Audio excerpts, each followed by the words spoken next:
You're listening to TBR Radio Presents, the Dixie Heritage Hour, with your host, the Director of Dixie Heritage, Dr. Ed DeVries. If you who've been listening to these programs for any length of time know that hardly a week goes by that I'm not pleasantly surprised and impressed with who is reading the Dixie Heritage newsletter. It just never ceases to blow my mind. Some of the neat people that are subscribing to the newsletter. When we started it back in 2015, I had no idea that just a few short years later that not only would it be as large as it is today, or that it would have evolved into a weekly radio program, or that some of the celebrities and political figures and news commentators and just some of the people that subscribe to it, that they would, and that it would become the force that it has become. But it just never ceases to amaze me. And another one of the very neat people that we have subscribing to our newsletter is my friend Guy Malone. And Guy is someone who I met, I would say back in 2008 when I was a pastor in Roswell, New Mexico. And Guy Malone is the head of an organization called Roswell Mission. And it's actually a Christian outreach to UFO researchers, to people who believe themselves to be the victims of alien abductions and so forth. It's a very interesting and unique ministry.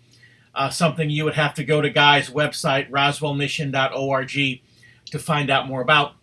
But today we're going to interview Guy Malone, and we're going to talk about the Roswell incident and what really happened.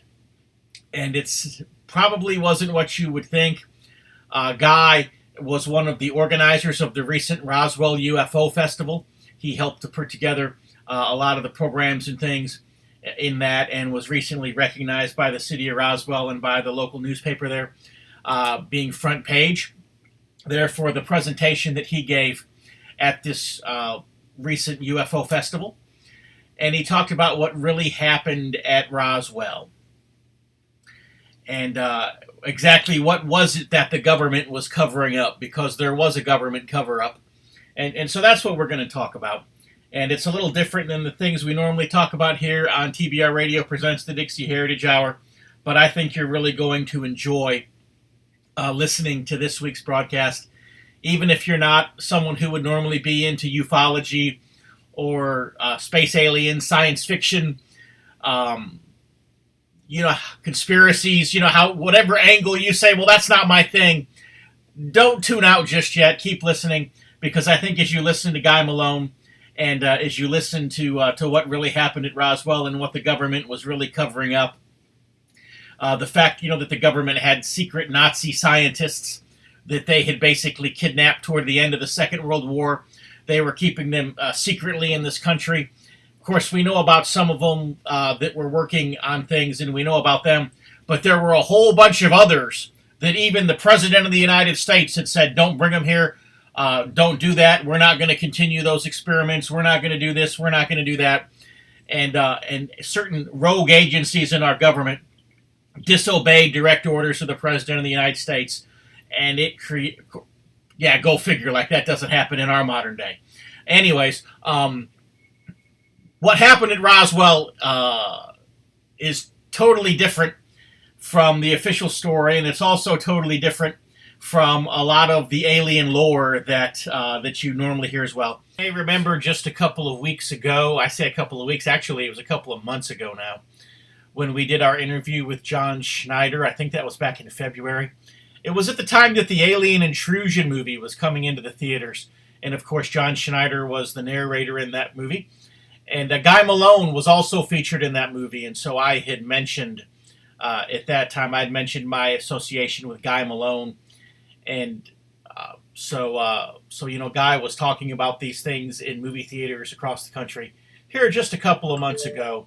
And of course, now he was speaking again in more detail at the Roswell UFO Festival. And of course, he'll be giving us the skinny here on TBR Radio Presents the Dixie Heritage Hour. So stay tuned. It's going to be a wild ride. And what I want to do with that Roswell mission is I was promoting the fact that we were playing that movie during the UFO Festival. Joe's son gave us a new teaser trailer for Joe and I's talk. So I'm going to probably I am this weekend, going to replace that Alien Intrusion video with the talks with the Roswell teaser video. And I also have a link to the Roswell Daily Record where the talks we did was a front page story this year. So picture on page 3, but the headline was on not the top headline. The top headline was Stanton Friedman's retiring and won't be back to Roswell again. So it was a farewell Stanton day at the UFO Museum and during the UFO Festival. But Joe, of the 15 or 16 UFO speakers in town, Joe and I were the headline for one day on the front page. So not many, only 2, 3, 4 speakers during the whole 3 days make their front page headline. You know, there was this elaborate conspiracy and cover-up, and of course, you know all the stories. And if people don't go for that, they go for the exact opposite extreme, which was nothing happened. It was just a weather balloon. You know, accept the official story. You know, Yeah. Everybody who questions it's a conspiracy nut, and you know, you're showing that that there was a cover up, that there was a conspiracy, but that doesn't necessarily mean that what was being covered up was quite as crazy as... It was alien. Yeah, bingo. Yeah. You got it right on the nose. Is that in the whole area of researching the Roswell incident and living here since the late 90s as I did, I would occasionally hear from people or meet people or someone would tell me they had a relative who was credible and they believed there was an incident and that the military hushed it up and that people were threatened. So before I even really got a handle on researching the German Nazi UFO and Operation Paperclip angle that I've developed for the whole talk now, is that I had to come from it from the perspective of, you know what, these people aren't lying. I believe what people are telling me, even though I wasn't in touch with that many people that were 70 years old that might have been right there close or involved with the incident. But living in a community where the event impacted just the local flavor, the local psyche or whatever, is that people believed it happened. People believed that people were threatened to keep their mouths shut about it. I had to take that at face value as an actual truth going into any level of research of wanting to know, well, what really happened then? Because my belief at the time, and I guess you'd say still, was that I honestly don't think extraterrestrials exist, or at least had made it to Earth at the time. You know, if I were to try to recapture my mindset from 2002 is when I first published the Roswell UFO Crash.com website. I had to take it from I was thinking, well, even if aliens exist, you got to ask the question, have they ever mastered faster than light travel to get here to Earth? And even if that were true, is the Roswell incident an example of such that failed? Because you kind of scratch your head and you go, wait a minute. If there's an alien race that can travel, billions of light years across space, not run into any space dust, no asteroids, not blow up. Maybe you've seen the videos by now, especially from the Alien Intrusion movie where they recreate, if you're traveling at 1/10 the speed of light and you hit a grain of dust, that's right. The equivalent is going to be over a nuclear explosion. But anyway, okay, so you can master space travel, traveling the galaxies across light years, but then why are all these reports of UFOs crashing? Because Roswell is far from the only reported UFO crash. There was one in Aztec, New Mexico, just a year or two different from the 47 incident. And the true UFO conspiracy buffs that go to the conferences, they claim that there's been dozens of crashed UFOs and retrievals. There was an actual crash retrieval conference years back where people would get together to discuss the cases and what was new on the files of a UFO crash case here in America, over in South America. Like, there were dozens of UFO crashes that were allegedly being, whether they were shot down or crashed on their own. And so anyway, I want to emphasize that, okay, well, if aliens exist and if they can master space travel, why do their ships crash so easily here in the United States because of a lightning storm? Or really, you think we can shoot down something that advanced? But I did not go into the research originally to debunk. I realized these people are telling the truth. So what really happened? And that's where I came across originally from Dr. Heiser, Mike Heiser. I think you're familiar with his work a little bit. He was suggesting the German Operation Paperclip angle a little bit. So I just did a lot of Googling and found out, I think that's more likely what happened than anything else. And that's when I presented the website originally that led to the lecture we do now, or that I do publicly now. Well, before we get into the details of Operation Paperclip, I remember reading, and this is 10 years ago, so I'm reciting this stuff from memory, and it's probably it's probably in a lot more recent memory for you than it is me. You're far more familiar with it. But about 10 years ago, I remember reading some information that basically was claiming that the Nazis had bases in Antarctica and that they were attempting to launch spacecraft from Antarctica because the gravity of the Earth and so forth was less there. It was easier for them to get them in the air, saucer-like craft. And that they may have actually even had saucer-like craft in outer space in the 1930s. I've read those same reports, or some of them anyway, and that's not an angle that I take or that I promote. I've not found it verifiable enough. I know a lot of people will take the angle that after World War II, the Nazis disappeared to Antarctica, and I find it interesting, but I've never been consider myself a specialist or a proponent of that particular view. What I put related to the Roswell crash incident was that the Nazi scientists who weren't hung or jailed at Nuremberg trials, whether there were some that went off to Antarctica or not, to secret underground bases to keep the Nazi party going, that is one popular conspiracy theory that I don't really affirm or reject because I don't know enough about it to speak into it. But there is a definite track record of over 100 of them that were moved to the United States. That you can actually get a photo of the 100 plus scientists on. I originally took it from NASA.gov, but it's on Wikipedia now. I guess what I'm asking you, and maybe you can't speak to it, is whether or not those 100 Nazi scientists were just duplicating something that they had already done for the Germans. Yeah, definitely. That is my thesis for sure, that there were, during the last 2 or 3 years of World War II, there were some experimental prototype flying craft of different shapes, sizes, and design that Hitler was working on, things that looked nothing like a standard airplane that we would know of in the World War II era.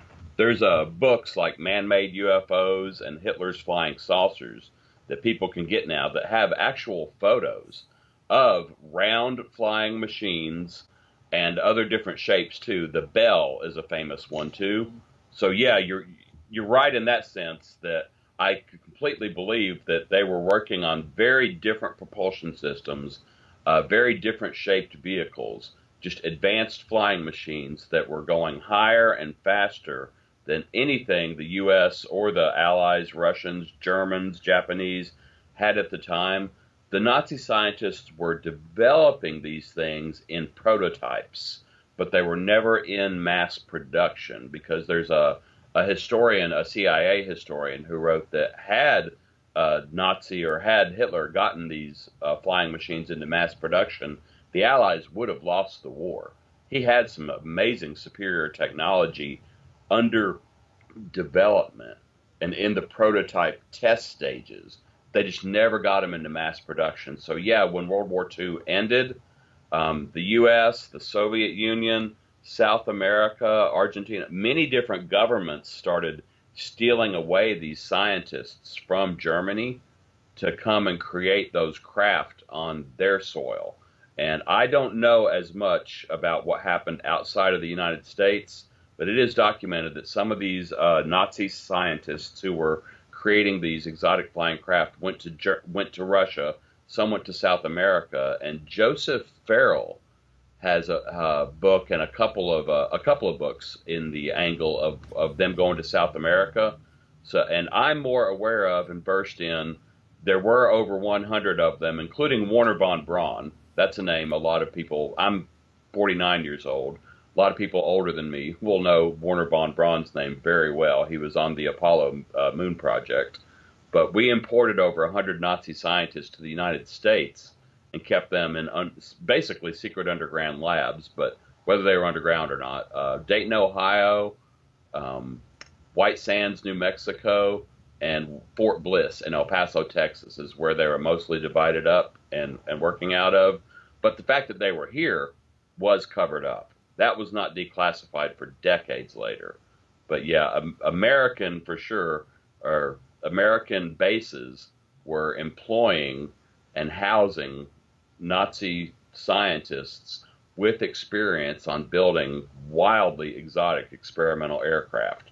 And they've just started doing it right here in the U.S. So then the ship that crashed in Roswell, you would think would have probably been launched from either El Paso or Las Cruces? Yeah, or maybe even Dayton, Ohio, or White Sands, Fort Bliss, Texas, and Dayton, Ohio are the three bases that I identify from the government archives where these Nazi scientists were assigned to work out of. Oak Ridge, Tennessee, is another possibility.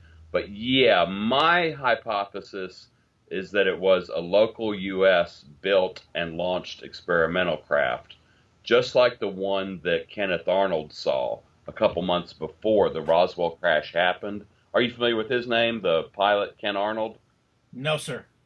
Oh, it's wonderful. He was an experienced pilot and also a decent artist.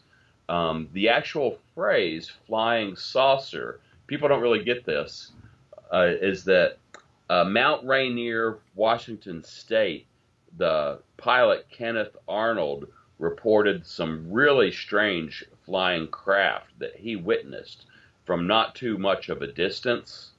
And he told the press what he saw, and he drew a picture of it as well. And the thing is, it was not a round craft that he saw. It wasn't shaped like a circle. It was more of a boomerang disc. You might even, if you can picture the stealth bomber, but more rounded than that. I have pictures of it up on the websites, and when I do it in a public presentation, people are like, gasp, holy cow. But the reason he told the press that when he's observing the flight characteristics of these craft, he said that they skipped like saucers would on a lake, just like if you throw a skipping rock. He said that they skipped like saucers. He didn't say it was shaped like a saucer, and many UFO historians are really quick to note the difference here. So when Kenneth Arnold said they skipped like saucers, the press grabbed the phrase flying saucer just a month or two before the Roswell incident.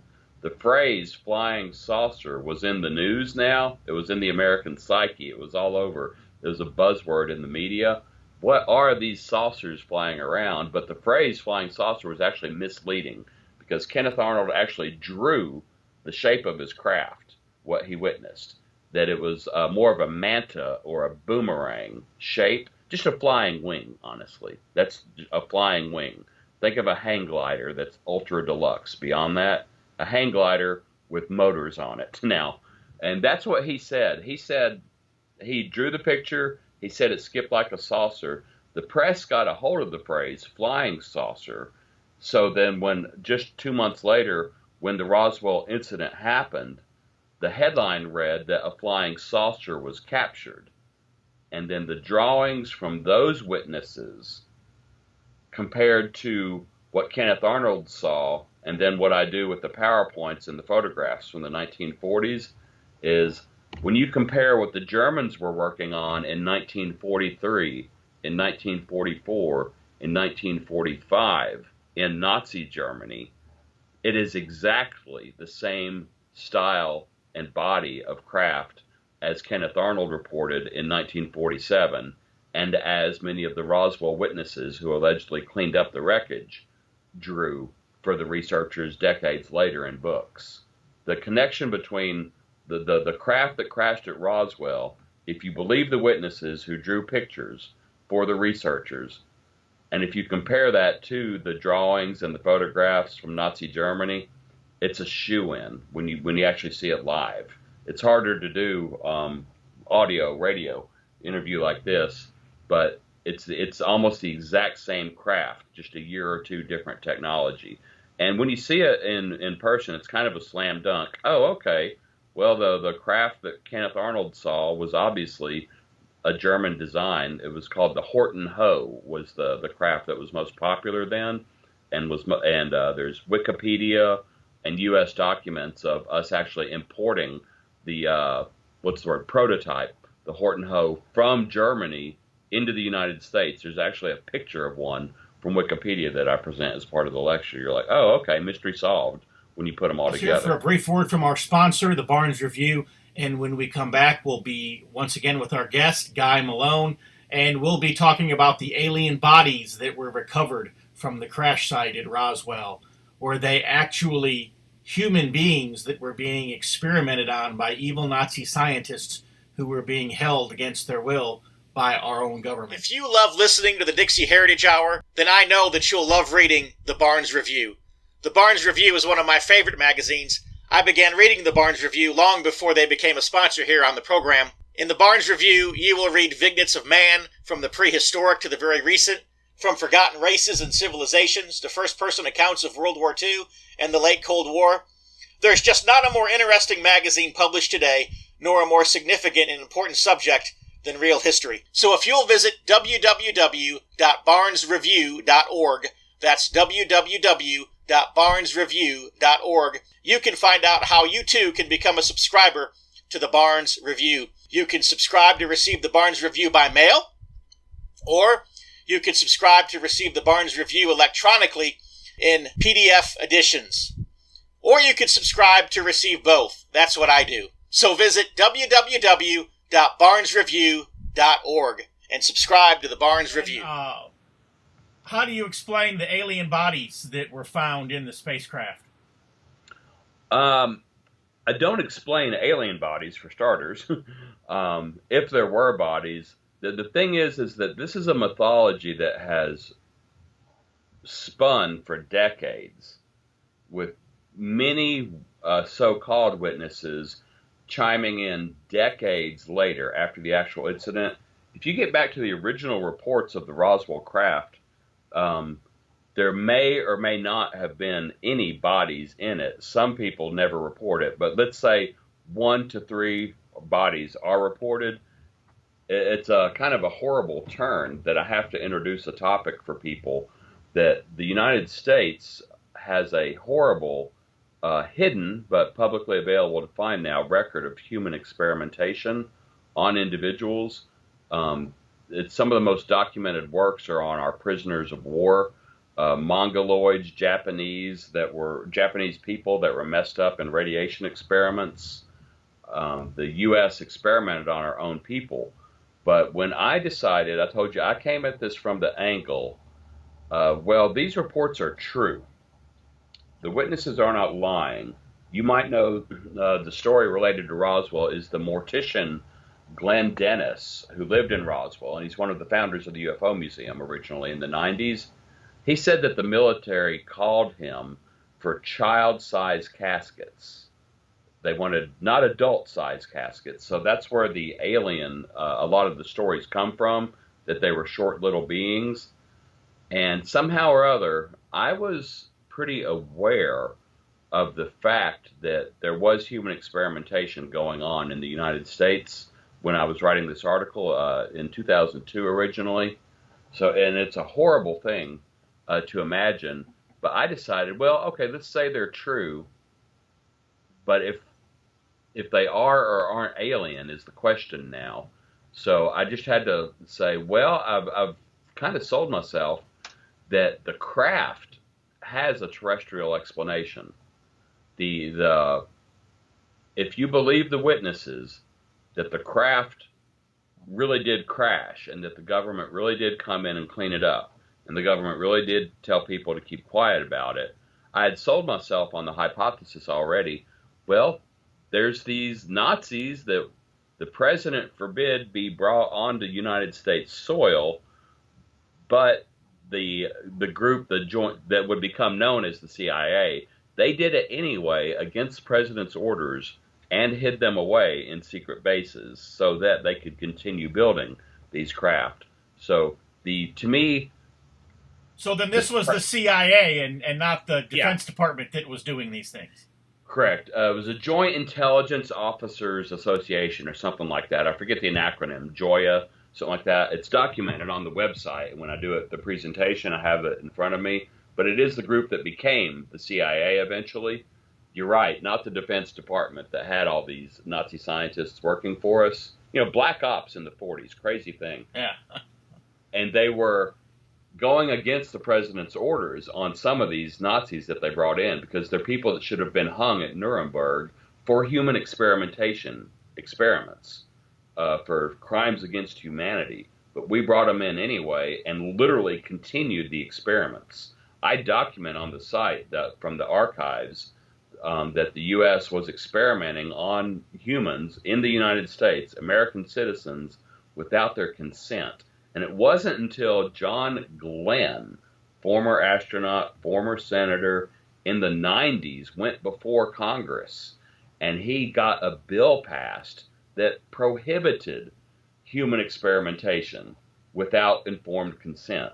It's crazy to believe that up until the late 90s, it was actually, I won't say it was legal, but it was not illegal in the United States for the government to perform experiments, or any corporation for that matter, to perform experiments on American citizens without their knowledge or without their consent. And then there's a proven track record going back to, I think, the 1930s of the U.S. doing things like radiation experiments on human beings, different drugs, different diseases, either letting them take their course or injecting people. And some of the people that were doing this for us were the same Nazi scientists who were in these labs. So anyway, let's say I believe the bodies. What I did was, okay, wait a minute. I have a satisfactory terrestrial explanation for the craft that was found. And I have pictures from Nazi Germany that look just like what the Roswell witnesses described. So to me, it was kind of a slam dunk that the craft could be explained. Then, like you asked earlier, so what about the bodies?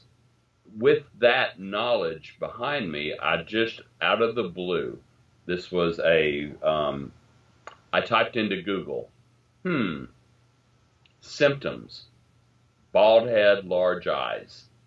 Is there a human terrestrial explanation that could fit the bill of what some of the witnesses described as short people with bald head and large eyes? And yeah, actually there is. There's a disease called progeria, or rapid aging, that actually gives people lifespans only in their teens.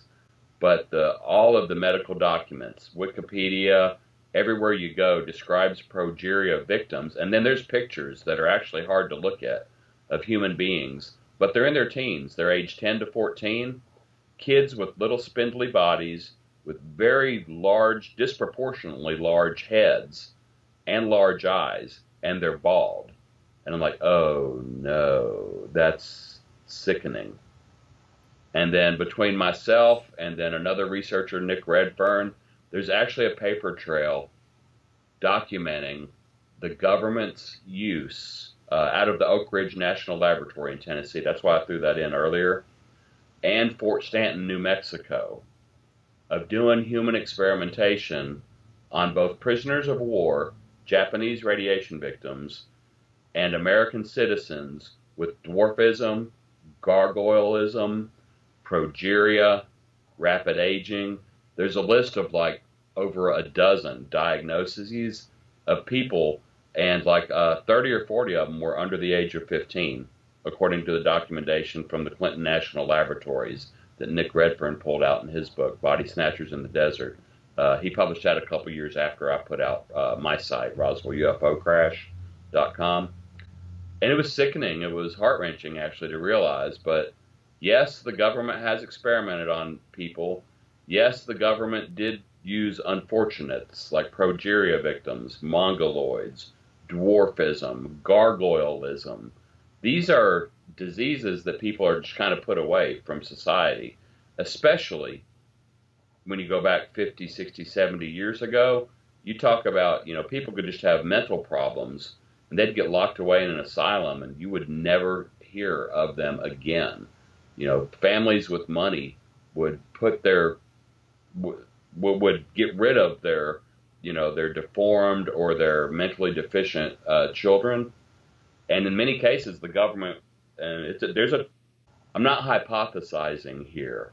I'm informing people that there is a documented track record of government documents showing experimentation on human citizens, and especially undesirables that were shut away from society. So if you have an experimental craft that is going up to high speeds and high altitudes that have never really been tested or worked out, you get to thinking, well, we all know how that works from the satellite program. You don't necessarily start with astronaut John Glenn. You don't necessarily start with your ace fighter pilot like Chuck Yeager.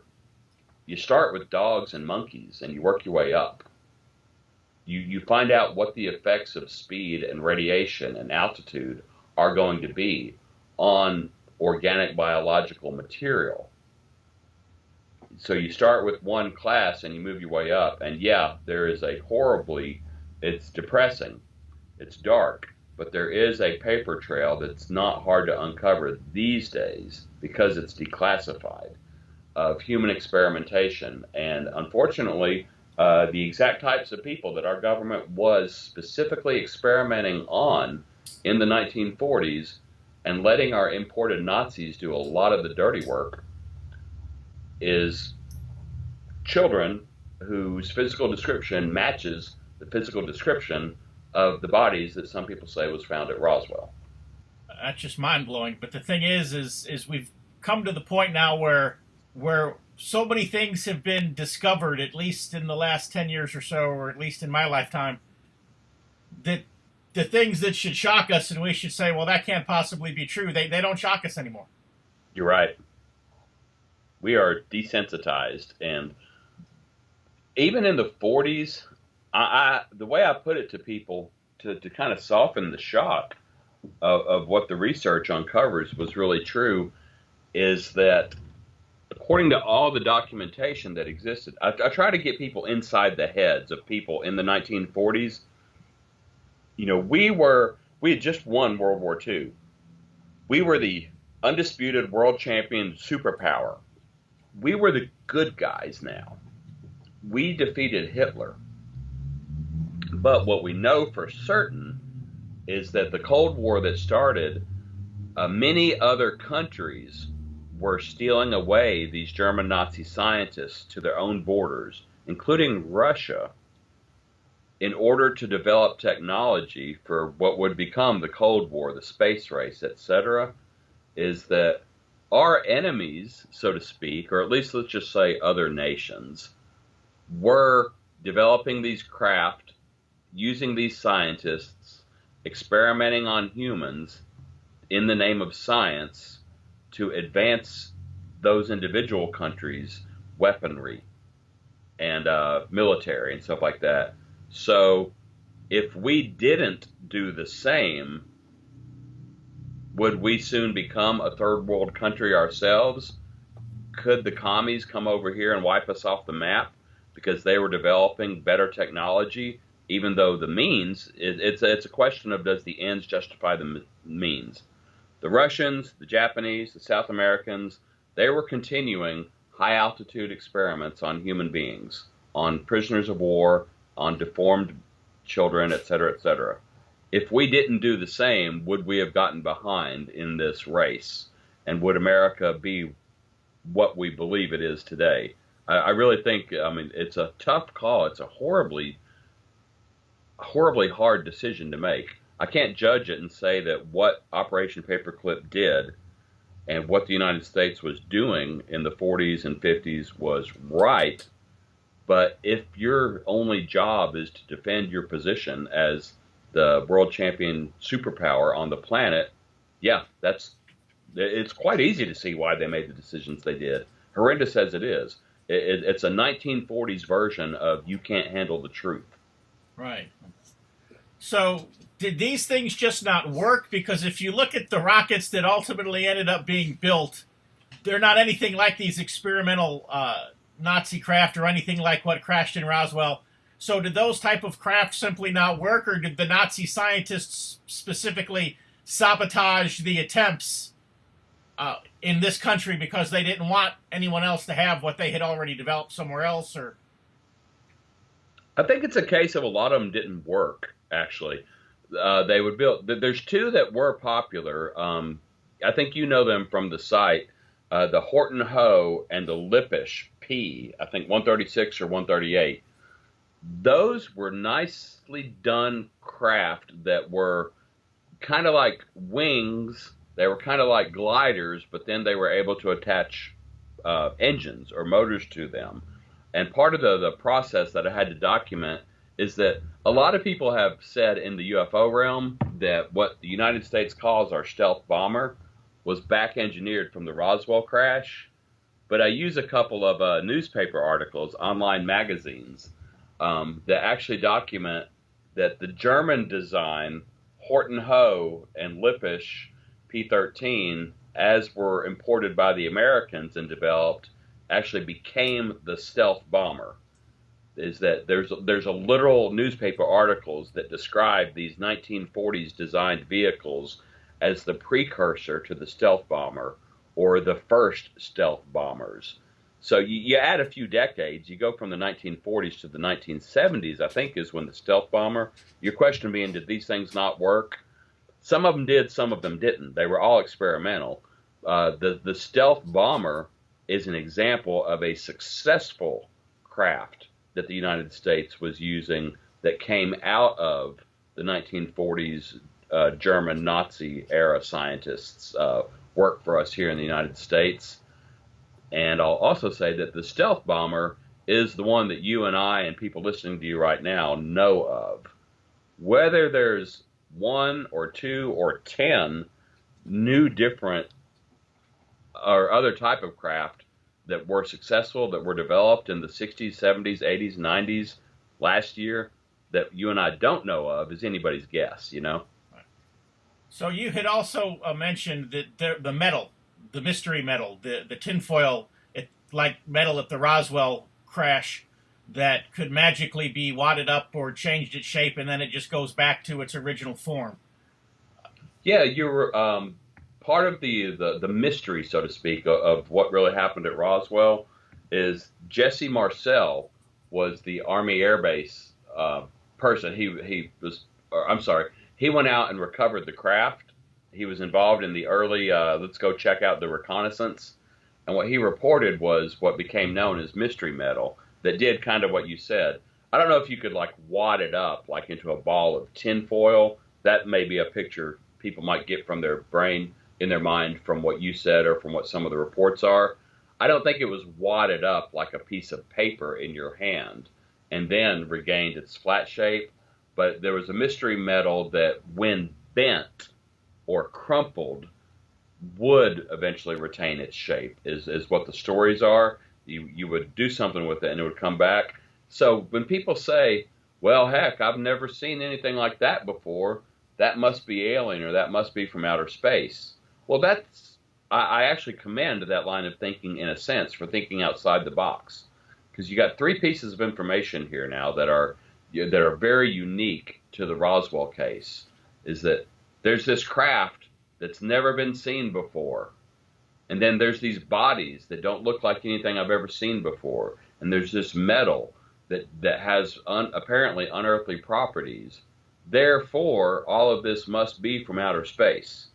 So the approach I take when I do this as a lecture now with all this information gathered is, well, number one, actually there are craft that look exactly like what the Roswell witnesses reported that were created on Earth a few years before the Roswell crash. So to say that it must be from outer space is incorrect on that point. Then you get to the bodies and you're like, well, actually there are humans who were victims of experimentation that do look exactly like the beings reported on the craft in the Roswell incident. So you don't have to argue that they came from outer space. So now you've got this metal that has exotic properties and bends back into shape.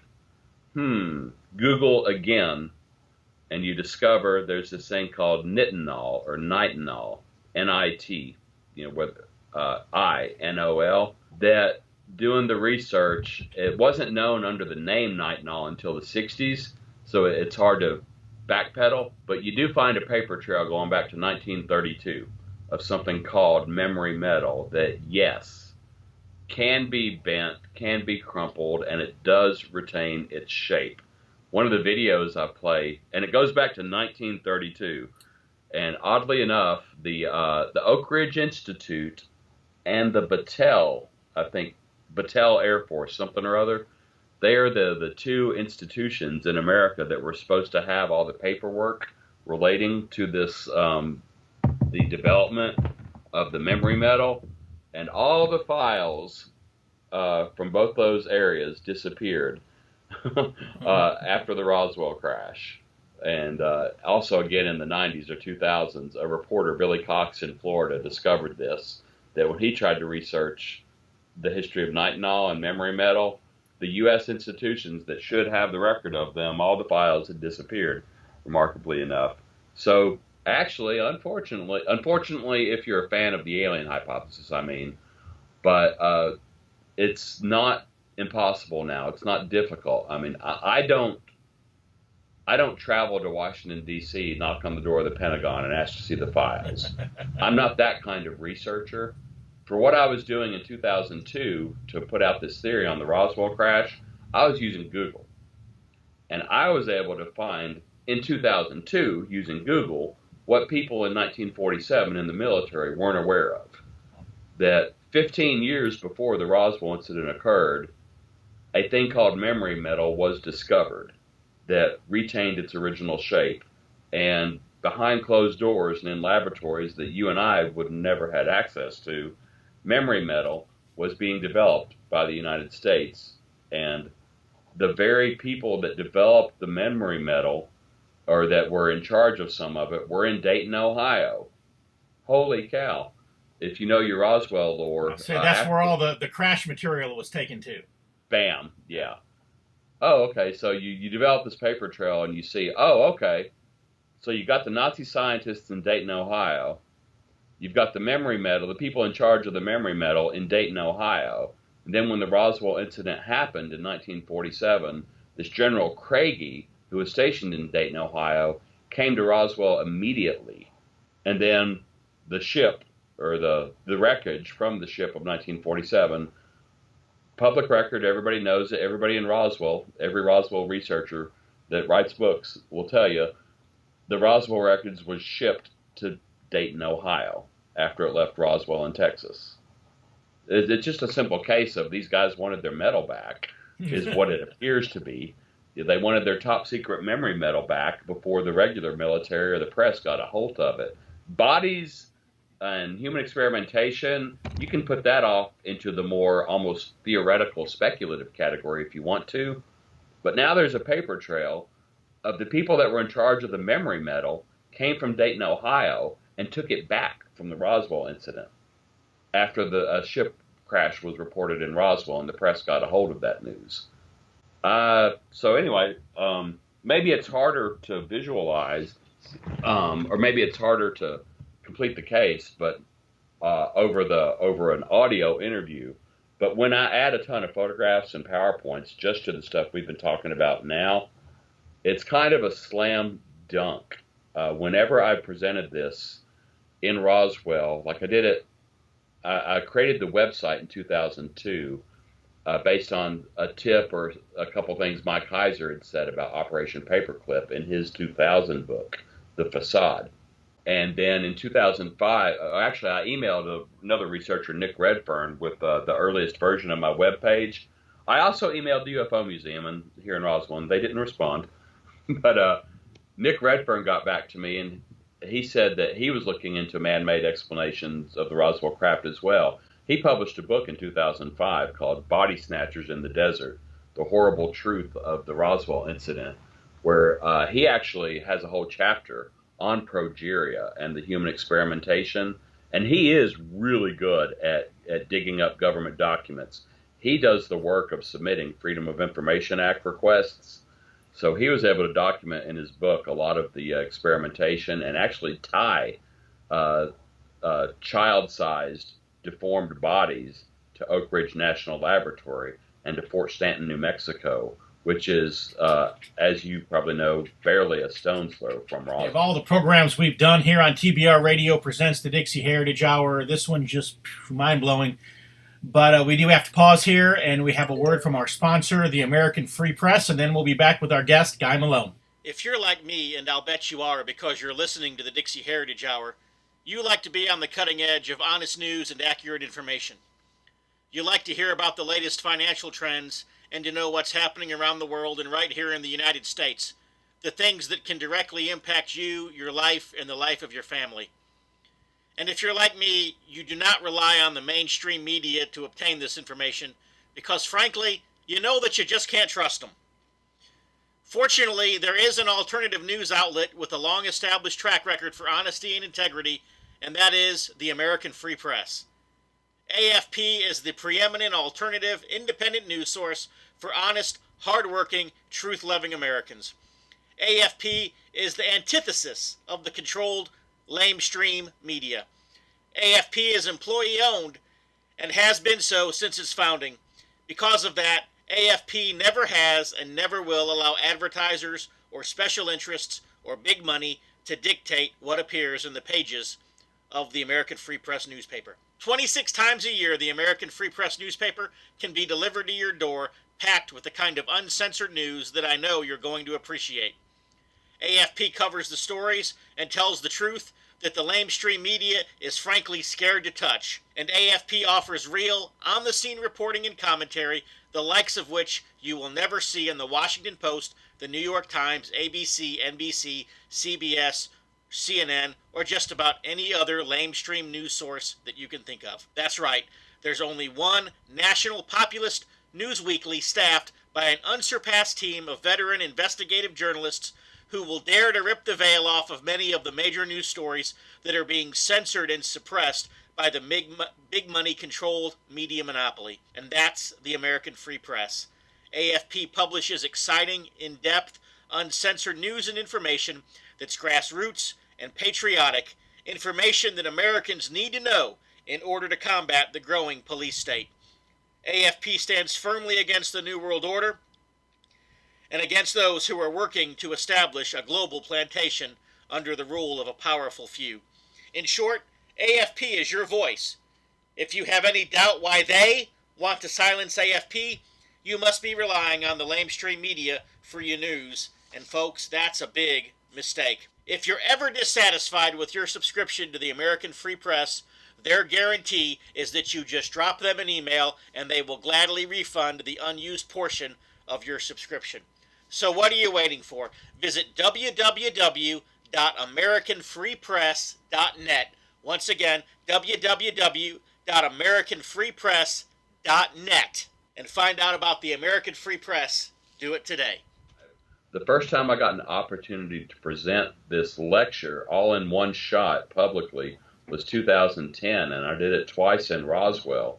And you got to imagine, during the UFO Festival, you've got people coming from all over the world to hear about and to celebrate the alien crash.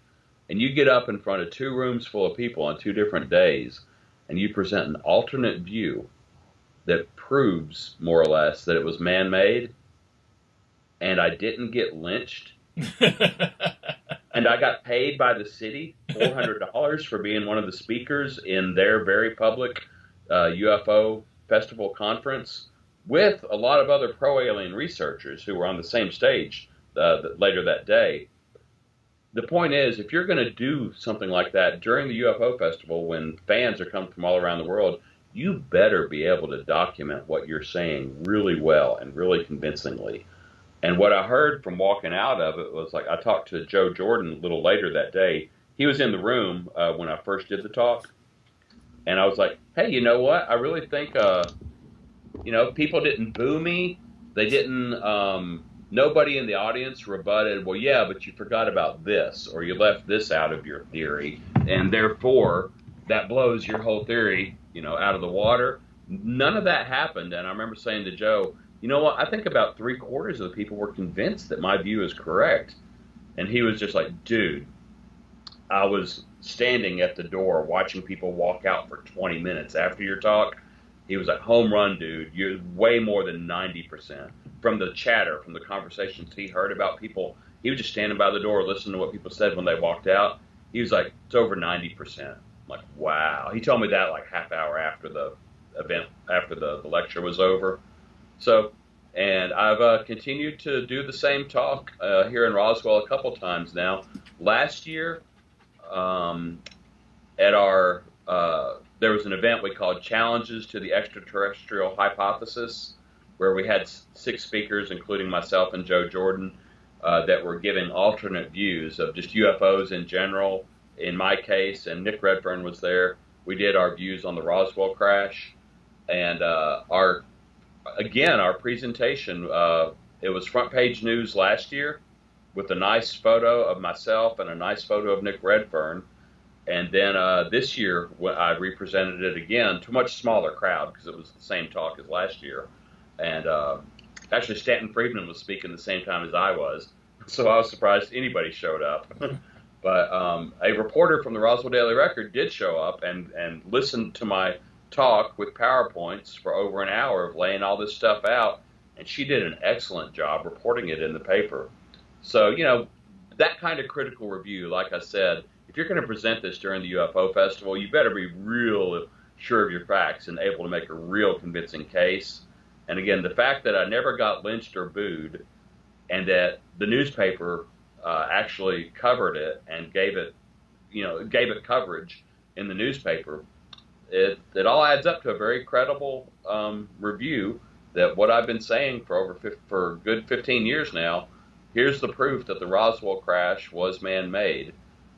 At least my view is credible, and it is well received, and it often sways people when they see it done live or on a DVD video. You've got this whole I want to believe factor of people that they either won't come to a presentation that argues for a view different of theirs, or they won't watch it online, so they don't know. They won't expose themselves to the other point of view. But the people that do are usually 90% or better, I think, swayed. Well, that might be part of the reason I know that you were part of the movie. It just so happened that we had John Schneider on the radio show, and I was interviewing him the day before Alien Intrusion hit the theaters. Neat. And of course, you were in that movie as well. Not quite as prominently as John was, at least not in front of the camera, though you may have been in the research. He was a narrator, of course, yeah. You got to get your money out of Bo Duke. Yeah. Get your money's worth. Right, but but obviously, the fact that you were nationwide in theaters not too long ago, obviously, if anybody listening questions Guy Malone's credibility, he was nationwide in theaters not too many months ago talking about these very things. So, well, there's many reasons you should question Guy Malone's credibility, but I would not fault anyone for doing so, actually. And ask around. There's a paper trail. there's people that have made hobbies out of not questioning, but making sure my credibility is undermined, actually. But no, thank you for saying that. That's true. I was real proud that Gary included myself, and by the way, Joe Jordan. What we did this year, that movie Alien Intrusion you've given it good coverage. It's the first really, you would say, high budget treatment of the alien topic from an Orthodox Christian perspective that's ever really hit DVD, and especially, like you said, theaters nationwide. It's gone global. But the event we did this year, because Joe Jordan, the Mutual UFO Network researcher that we spoke of earlier, he appeared pretty prominently in the film too as a researcher. I appear not because of my views or my research primarily, but as an experiencer of what people call alien abduction. I'm interviewed, as you know, because you saw it. There's about 5 or 6 people that are interviewed that have experienced some type of alien abduction or what people call alien abduction. My hypothesis, my conclusion, was that it was really a demonic experience. It was being tormented by spirits that just in this day and age they claim to be aliens from other planets, whereas hundreds of years ago it was incubus or succubus, or it was fairies. It was the wee people, so to speak. You think of medieval era Europe, we know of Ireland and England, people reported the fairies, little people with big black eyes that would abduct or take unsuspecting loners away to caves or away to the woods. They'd poke them with magic wands. There may or may not be lewd sexual encounters incorporated into the stories. And then they were returned to society just a little bit crazier for the experience with their tall tales of the fairy people or of elves. And also, so my belief nowadays is that this phenomena has always been at the fringe elements of our culture. Every society throughout history seems to have this little lunatic fringe story of mischievous sprites, jinns, genies, elves, or fairies that is part of the human lore. I think it's a spiritual, paranormal phenomena, more closely, accurately described as demonic in Christian parlance. And that same phenomena that was elves and fairies 500 years ago is just now presenting itself as aliens from other planets to people today. But it's the same thing, little people with big black eyes that take you away and do things and try to drive you crazy. That's all the time we have for this week's TBR Radio Presents, the Dixie Heritage Hour. We're just about out of time, but I do want to continue this conversation with Guy Malone. We definitely want to talk about his experience. And we want to talk about the work that Roswell Mission is doing. We also want to talk about the Alien Intrusion movie and the details of that. And there's just a lot more that we want to talk to Guy Malone about, but the time will not allow us. So what I'm going to do is I'm going to continue interviewing Guy. We're going to continue recording an interview, but we're not going to play it in this broadcast. What we're going to do is we're going to play it in an upcoming broadcast. Probably wait 2 or 3 weeks, and then we'll come back and we'll have Guy Malone back again as our guest, broadcasting the continuation of this interview, and we'll talk to Guy about all these things. It'll be again just a conversation that not only will it be mind blowing, but it'll be something that you'll definitely want to come back to, definitely want to tune into. And in the meantime, I want to invite you to check out Guy's website. It is www.roswellmission.org, roswellmission.org. And you can find the link there to the talk that Guy gave at the Roswell UFO Festival.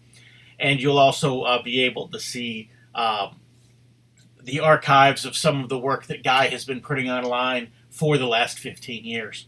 Also want to invite you to check out my website, www.dixieheritage.net, www.dixieheritage.net. When you do, you'll be able to subscribe to the weekly Dixie Heritage newsletter. We'll send that to you absolutely free of charge. No cost, no obligation. And when you give us your email address for the free weekly newsletter, I'll even send you out an ebook copy of my book, The Truth About the Confederate Battle Flag. Again, no cost, no obligation. I just want to put the materials into your hands. Also invite you to check out the website of our sponsor, the Barnes Review, at www.barnesreview.org. I believe that the Barnes Review is one of the best magazines in print today, And I'm not just saying that because I'm one of the editors, and I'm not just saying that because they're our sponsor. Genuinely believe it would be well worth your time to look into that. So until next week, from all of us here at TBR Radio Presents the Dixie Heritage Hour, God bless.